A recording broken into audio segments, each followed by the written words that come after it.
మీనా వాళ్ళ అత్తయ్య అన్న మాటలకు చాలా బాధపడుతూ ఉంటుంది. ఇంతలో బాలు మీనా దగ్గరికి వస్తూ ఉంటాడు. తను అలా బాధపడడం చూసి "ఏమైంది? ఎందుకు ఇంత బాధపడుతున్నావు?" అని చెప్పేసైతే అడుగుతూ ఉంటాడు. ఆ మాటలు వినగానే అక్కడ ఉన్న మీనా భర్త పక్కన ఒక్కొక్క రోజు కూడా పడుకోకుండా ఉండలేవా అనేసి అన్నారు అని చెప్పేసైతే అంటూ ఉంటుంది. ఆ మాటలు వినగానే అక్కడ ఉన్న ప్రభావతి అయితే ఒక్కసారిగా షాక్ అయిపోతూ ఉంటుంది. ఇంతలో అక్కడ ఉన్న సత్యం కూడా ఏంటి ఎవరు అన్నారు ఇలా అని చెప్పేసైతే అనుకుంటూ ఉంటాడు. ఇంతలో మీనా దగ్గరికి బాలు వెళ్లి "ఎవరన్నారు అలాగా చెప్పు నాకు" అని చెప్పేసైతే అంటూ ఉంటాడు. ఇంతలో అక్కడ ఉన్న రోహిణి ఎవరన్నారు అంటే "అత్తయ్యే అన్నది ఈ మాట" అని చెప్పేసైతే అంటూ ఉంటుంది. ఆ మాటలు వినగానే అక్కడ ఉన్న బాలుకి చాలా కోపం వచ్చేసి వాళ్ళ అమ్మ దగ్గరికి వెళ్లి "నువ్వు ఒక ఆడదానివే కదా! ఇలా ఒక ఆడదాన్ని అలా అనడం నీకు సిగ్గుగా లేదు? నువ్వు ఇంతకీ ఆడదానివేనా? ఇలా ఎలాంటి మాటలు వస్తే అలాంటి మాటలు అనేస్తావా?" అని చెప్పేసైతే వాళ్ళ అమ్మని అంటూ ఉంటాడు.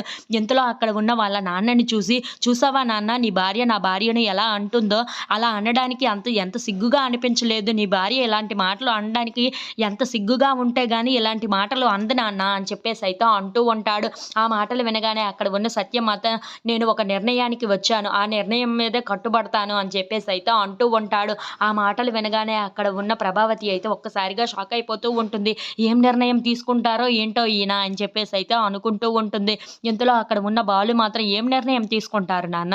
ఈవిడ చూసారా ఎలాంటి మాటలు అంటుందో? అలా ఒక ఆడదాన్ని ఒక ఆడదాయి ఎప్పుడైనా ఇలాంటి మాటలు అనొచ్చా?" అని చెప్పేసైతే అంటూ ఉంటాడు. ఇంతలో అక్కడ ఉన్న సత్యం మాత్రం "నేను ఒక నిర్ణయాన్ని తీసుకున్నాను. దాని మీద కట్టుబడతాను ఉండండి" అని చెప్పేసైతే అంటూ తన రూమ్‌లోకి వెళ్లి ఒక చాపని, దిండుని తీసుకొని వస్తూ ఉంటాడు. అది చూడగానే ఇంట్లో ఉన్న వాళ్ళందరూ అయితే ఒక్కసారిగా షాక్ అయిపోతూ ఉంటారు. ఇంతలో అక్కడ ఉన్న సత్యం మాత్రం "నేను ఇక్కడే పడుకుంటాను, ఇక్కడే తింటాను, ఇక్కడే ఉంటాను" అని చెప్పేసైతే అంటూ ఉంటాడు. If you like this video please